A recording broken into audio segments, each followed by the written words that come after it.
আর একটি যুব সমাজ যে কারণে ধ্বংস হচ্ছে সেটা হচ্ছে এই বাংলাদেশের রাজনীতির কারণে।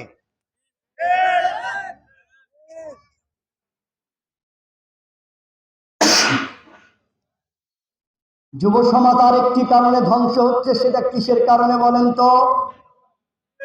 রাজনীতির কারণে। কেন?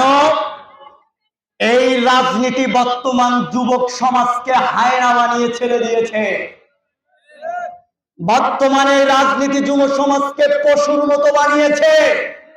এই যুব সমাজকে হায়নার সাথে পরিণত করেছে। এই বাংলাদেশের গণতন্ত্র যুব সমাজকে নষ্ট করেছে।